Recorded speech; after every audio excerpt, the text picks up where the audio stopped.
Längeres Leben heißt nicht automatisch besseres Leben.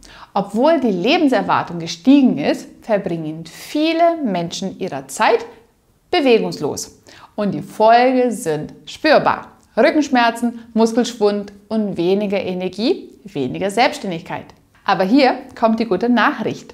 Dieser Prozess ist vermeidbar. Muskelaufbau ist in jedem Alter möglich. Gezieltes Training schützt dich aktiv vor dem Verfall.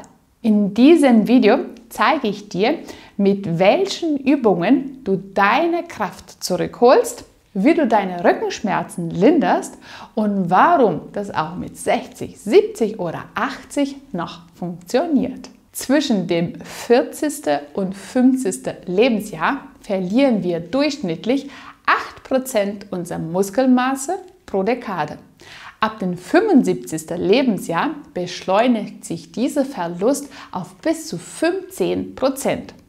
Und das geht meistens einher mit Kraftverlust, Schmerzen und Unsicherheit beim Bewegen. Doch wer regelmäßig trainiert, kann die typische altersbedingte Muskelverlust eindämmen und damit die Kraft, Mobilität und Unabhängigkeit bewahren. Du musst kein Leistungssportler sein, um von diesen Vorteilen zu profitieren. Es reicht schon, wenn du regelmäßig, moderat bis intensiv trainierst, zum Beispiel Kraft- und Ausdauerübungen kombinierst. Auch wenn du erst später mit dem Training beginnst, kannst du noch viel gewinnen. Studien zeigen, dass auch ältere Erwachsene durch gezieltes Training ihre Muskelkraft deutlich verbessern können. Deine Muskeln sind also anpassungsfähig und dankbar für Bewegung, egal in welchem Alter. Ein eindrucksvolles Beispiel dafür liefert eine aktuelle Studie. Nach nur 16 Wochen freier Krafttraining, also ohne Maschinen, nur mit Gewichten oder dem eigenen Körpergewicht, könnten die Teilnehmenden ihre Rückenschmerzen signifikant reduzieren, das Fettanteil in den Rückenmuskeln messbar senken und ihre Lebensqualität sowie die körperliche Leistungsfähigkeit deutlich steigern. Und jetzt zeige ich dir, welche Übungen das sind, mit denen du sicher starten kannst, egal auf welchem Fitnesslevel du gerade bist. Und damit wirklich jeder mitmachen kann, zeige ich dir außerdem Varianten und Anpassungen, die du ganz nach deinem eigenen Können nutzen kannst. Also, lass uns direkt loslegen. Die 5 Kernübungen und wie du sie sicher machen kannst. Übung Nummer 1. Kniebeuge mit Gewicht vorne am Brust. Diese Übung stärkt deine Beine, deine Hüfte und den unteren Rücken. Die Einsteigervariante wäre komplett ohne Gewicht. Deine Ausgangsposition. Du stellst dich hüftbreit hin. Haltest ein Gewicht vorne mit deinen Händen vor der Brust. Deine Ellenbogen sollten nach unten zeigen. Der Rücken bleibt gerade und deine Schultern sind entspannt. Du atmest ein, spannst deinen Bauch leicht an, du beugst deine Knie und senkst deinen Körper langsam ab, als wolltest du dich auf dem Stuhl hinsetzen.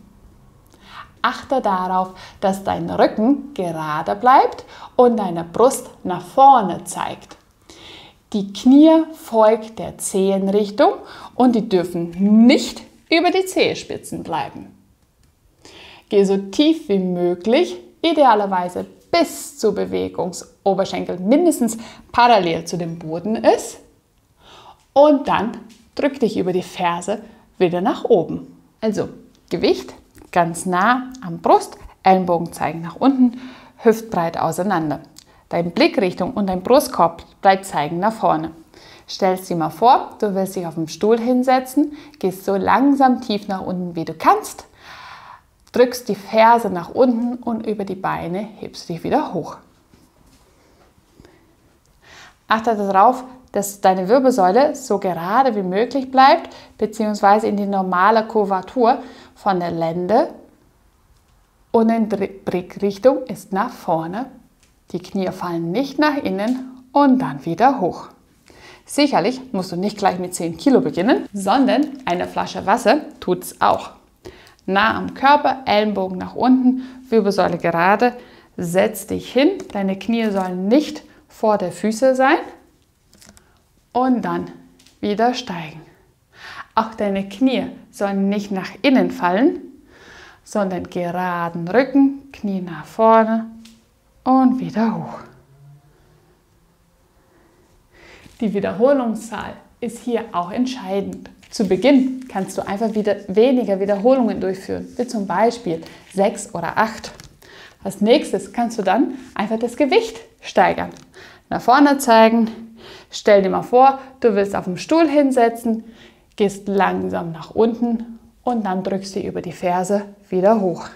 Spann bewusst auch den Rücken und den Gesäßmuskel an, sowohl beim Runtergehen als jetzt halt auch bei dem Hochkommen. Was man sehr häufig falsch sieht, ist, dass Patienten, auch ohne Gewicht, einfach mit dem Rumpf viel zu weit nach vorne sind. Die gucken gar nicht nach vorne, sondern der Brust zeigt eher Richtung Boden. Auch das wäre nicht optimal.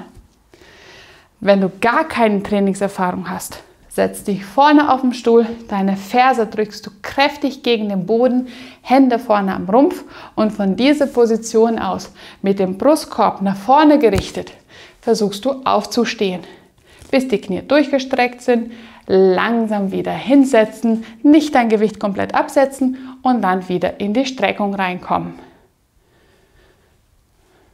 Spannung sollte am Rücken, Gesäß und Oberschenkel stattfinden. Weniger Gewicht gleich mehr Wiederholungen. Wenn du gar nichts als Widerstand hast, solltest du 10, 15 bis 20 Wiederholungen durchführen. Und all das 3 Serien lang. Die Übung Nummer 2 ist ein einbeiniger Ausfallschritt für Gleichgewicht, Stabilität und Muskelmasse an den Beinen. Stell dir vor ein Sofa, eine Bank oder einen stabilen Stuhl. Gib einen Schritt nach vorne und dann lege den Spann, die Oberseite des Fußes, von den hinteren Beinen auf dem Bett oder auf dem Sofa. Das vordere Bein steht stabil vor dir. Nun senke deinen Körper langsam und kontrolliert ab, sodass das vordere Knie sich beugt, aber nicht vor der Füße für die Zehe ist. Und das hintere Knie, das willst du jetzt Richtung Boden bewegen. Dein Oberkörper soll aufrecht bleiben. Du gehst so tief wie du kannst nach unten und dann drückst du dich anschließend wieder nach oben. Wichtig dabei ist, dass das vordere Knie bei der Beugung nicht über die Zehe sich bewegt, sondern immer etwas nach hinten. Dein Oberkörper bleibt gerade und das hintere Knie, da willst du jetzt nach unten Richtung Boden bewegen. Drück die Ferse kräftig auf den Boden und heb dich dann wieder nach oben hin. Für den Gleichgewicht her kannst du dich gerne etwas auf einen Stuhl oder am Tisch kurz festhalten, aber Ziel wäre schon, dass du handfrei trainieren kannst und auch hier dein Gleichgewicht zu üben. 6 bis 10 Wiederholungen pro Seite solltest du durchführen und dann auch die Seite wechseln. Schritt weit von einem Stuhl oder einem Sofa entfernt, deine Hand kurz auf den Stuhl drauf, spann vom Fuß auf die Sitzfläche, das hintere Knie kommt Richtung Boden und dann wieder heben. Richtung Boden und dann wieder heben. Diese Übung kannst du leichter machen, indem du die Bewegungsausmaß reduzierst. Also, je weiter dein Bein nach hinten auf die Sitzfläche ist, desto leichter wird es auch für dein Gleichgewicht sein. Bring das Knie nicht ganz so tief, bzw. lehn dich ein bisschen hinten ab und dann drück die wieder nach vorne. Hauptsächlich sollte aber dein Standbein das Bein sein, wo du mehr Kraft hast. Das hintere Bein ist nur zum Abstützen da. Die Übung kannst du auch schwieriger machen, indem du Gewichte in den Händen trägst. Wieder vor, eine Schrittlänge entfernt, Fußspann auf der Bank oder auf dem Sofa drauf, freihändig das hintere Bein nach unten bewegen und dann wieder heben. Das hintere Bein nach unten bewegen und dann wieder heben. Brustkorb und Blickrichtung immer nach vorne gerichtet. Einatmen, Bauch anspannen, über die Ferse nach unten drücken und wieder in eine gerade Haltung. Je mehr Gewicht oder Wiederholungszahl, desto schwieriger wird die Übung. Die dritte Übung, Kreuzheben für Rücken, Gesäß und Körpermitte. Keine Sorge, du brauchst nicht viel Gewicht. Die richtige Technik ist entscheidend. Diese Übung hilft sogar dabei, den Fettanteil in deinen Rückenmuskel zu reduzieren. Das wurde in einer Studie per MRT sichtbar gemacht. Für die Ausführung, stell dich hüftbreit hin, deine Füße zeigen leicht nach außen, das Gewicht steht mittig über deine Füße, nicht nur auf die Ferse, nicht nur auf den Vorfuß. Deine Schultern sind direkt oder leicht vor dem Gewicht, dein Rücken sollte gerade sein, dein Blick ist nach vorne gerichtet und jetzt geht es zum Griff und Vorbereitung. Du beugst deine Hüfte und deine Knie leicht und greifst das Gewicht mit beiden Händen. Nun spann deinen Rumpf an. Stell dir vor, du ziehst deinen Bauchnabel nach innen. Und jetzt geht es um die Bewegung. Beweg deinen Rumpf, dein Gesäß nach hinten. Dein Rücken soll gerade sein und du bewegst dein Knie in die Beugung rein. Wenn du das Gewicht des Knie erreicht hast, versuchst du mit dem geraden Rücken das Gewicht nach unten zu bringen und dann mit dem geraden Rücken erstmal bis zum Knie hin und dann die Hüfte wieder strecken. Es ist nichts anderes als das, was man früher bei der Rückenschule gezeigt hat. Also nicht mit dem runden Rücken zu heben, sondern Rücken bleibt gerade, du bewegst dich vorwärts, hältst das Gewicht mit beiden Händen fest, Rücken gerade bis zum Knie strecken und dann Hüfte strecken. Senke das Gewicht kontrolliert bis zum Boden hin, bis zu Knie und dann bis zum Boden und dann wieder heben. Die beginnende Variante. Lege das Gewicht auf einen erhöhten Gegenstand, wie zum Beispiel ein Stuhl. Stell die Hüftbreite vor dem Stuhl. Jetzt bring deine Hüfte nach hinten, greif das Gewicht mit den Händen, Knie sind gebeugt, Hüfte nach hinten, dein Blick und dein Brustkorb ist nach vorne gerichtet und aus dieser Position hebst du das Gewicht wieder hoch. Wichtig dabei ist, dass du bei der Durchführung deinen Rücken die ganze Zeit gerade bleiben solltest.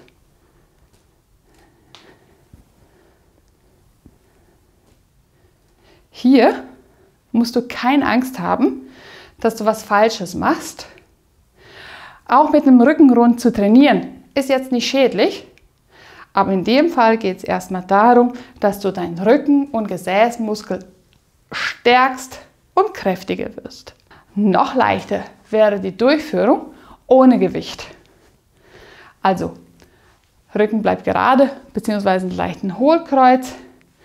Deine Hände kannst du dann an der Hüfte platzieren, hüftbreit auseinander. Erst Gesäß nach hinten, Lendenwirbelsäule bleibt gerade, du gehst weiter nach unten und aus der Position wieder steigen, hoch und Hüfte nach vorne.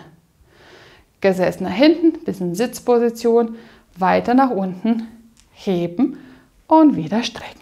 Um das leichter oder schwer zu machen, spielst du dann mit dem Widerstand mehr oder weniger Gewicht bzw. Wiederholungszahl. 6, 8 bis zu 20 Wiederholungen kannst du je nachdem durchführen. Wenn dir dieses Video gefällt und du mehr erfahren willst, wie du zu Hause Schmerzen linderst, aber vor allem kräftiger und mobil im Alltag wirst, dann abonniere meinen Kanal. Hier zeige ich dir jede Woche neue Videos für deine Gesundheit. Und weiter geht mit unseren 2 letzten Übungen. Die Übung Nummer 4 ist das Plank, der Unterarmstütz, für einen starken Rumpf, Beine und Arme. Für die Ausgangsposition solltest du dich auf den Bauch hinlegen, am besten, wenn möglich, auf den Boden. Für das traditionelle Plank solltest du dich auf den Boden hinlegen. Deine Hände sind nach unten gerichtet, Ellenbogen direkt unter deiner Schulter. In dieser Position solltest du jetzt deine Füße anwinkeln, sodass die Zehspitze auf dem Boden bleiben. Atme tief ein. Wichtig ist, dass du hier nicht die Atmung anhältst und du sollst auch nicht in Hohlkreuz fallen, sondern du spannst deine gesamte Bauch-, Rücken- und Beinmuskel an, damit du deinen gesamten Rumpf vom Boden hebst. Auch nicht so weit nach oben, weil dadurch arbeiten deine Rückenmuskeln weniger, sondern Schulter nach unten, Blick bleibt auch nach unten auf Zehspitzen und in dieser Position solltest du jetzt für 10 Sekunden lang bleiben. Atmen ruhig und tief weiter an und bleiben in dieser Position. Po nicht nach oben, aber auch nicht durchhängen lassen. Wenn es zu Beginn dieser Übung zu schwer sein sollte, dann kannst du die leichteste Variante erstmal beginnen, indem du die gleiche Übung mit der Hilfe vom Stuhl oder dem Sofa durchführst. Du kniest dich auf den Boden mit einem guten Abstand zu dem Gegenstand, wo du dich jetzt anlehnen wirst. Zum Beispiel, wenn du es jetzt am Stuhl machst, lehnst du jetzt deine Ellenbogen am Stuhl ran, gehst mit deinen Knie etwas nach hinten. Je weiter nach hinten, desto schwieriger ist die Übung. Deine Füße sind aufgestellt und jetzt bewegst du deinen Rumpf nach vorne. Ziel ist, dass du in dieser Position eine gerade Linie hast zwischen deiner Schulter, deinem Rücken, Hüfte und Knie. Diese Position ist deutlich leichter zum Durchführen. Bleibe hier 10, 20, 30 Sekunden. Wichtig ist, dass du Bauch- und Rückenmuskeln so anspannst, dass du weder durchhängst, noch zu weit nach hinten bist mit dem Gesäß, weil dann spürst du auch gar nichts. Atmen langsam und kontrollierter ein und deine Blickrichtung ist nach vorne. 3 bis 5 Wiederholungen solltest du durchführen. Die mittlere Variante, falls diese für dich zu leicht sein sollte, ist ein halber Unterarmstütz. Also wieder Ellenbogen direkt unter deine Schulter, deine Knie oder deine Beine beugst du jetzt, kreuz deine Beine hinten und in dieser Position hebst du nun deinen Bauch von dem Boden hoch. Das wäre eine Mittelvariante. Noch schwieriger wäre das gleiche durchzuführen und dann etwas anspruchsvoller für die Schulter mit dem Handstütz statt den Unterarm. Ebenfalls hier nicht in Hohlkreuz fallen, aber auch nicht das Gesäß zu weit nach hinten bringen, weil sonst verlierst du den Effekt. 10, 20, 30, 60 Sekunden und davon 3 Wiederholungen. Und unsere letzte Übung ist ein Ruderzug im Stand für den oberen Rücken, Haltung und Beintraining. Dafür brauchst du ein Gummiband, das du in der Türklinke bzw. mit einer Knote an einen festen Gegenstand befestigen kannst. Stell dich hüftbreit hin und befestige das Terraband so, dass es etwa auf Brusthöhe ist, oder du beugst deine Knie so weit, dass du den Zug auf einen Brusthöhe bekommst. Als erstes, wie gesagt, stellst du dich hüftbreit hin, bringst dein Gesäß nach hinten, Blickrichtung nach vorne. Je tiefer du in die Kniebeuge gehst, desto mehr stärkst du deinen Oberschenkelmuskel. Und in dieser Position ziehst du nun das Gummiband im Schulterhöhe nach hinten. So als ob du deine Schulterblätter zusammen nach hinten ziehen willst. Brustkorb nach vorne, Wirbelsäule gerade stehen lassen. Stell dir mal vor, du willst deine beiden Schulterblätter hinten am Rücken zusammenziehen. Nacken mit dem Blick Richtung nach vorne, damit keine Überbelastungen entstehen. Stärke zu dir ranziehen und dann wieder los. Die leichteste Variante. Stellung einnehmen, Hände nach vorne, zeigen nach unten und in der Position bewusst in die Spannung reingehen und wieder nach vorne. Für die Armkräftigung kannst du hier auch gerne eine Kurzhantel, kleine Gewichte in den Händen nehmen. Wenn das für die Beine zu anstrengend sind, dann hüftbreit auseinander, nur eine kleine Beugung und ebenfalls hier den oberen Rücken trainieren.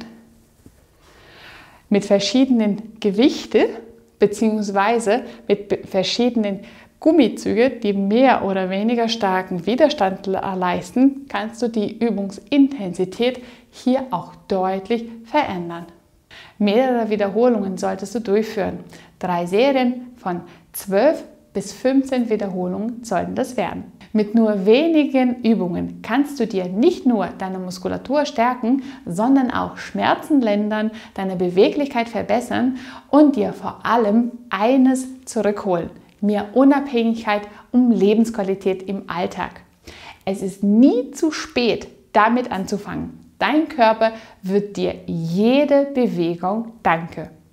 Also dranbleiben, Schritt für Schritt stärker werden und den Alltag mit mehr Kraft begegnen. Danke fürs Zuschauen und wir sehen uns wieder beim nächsten Video. Ciao!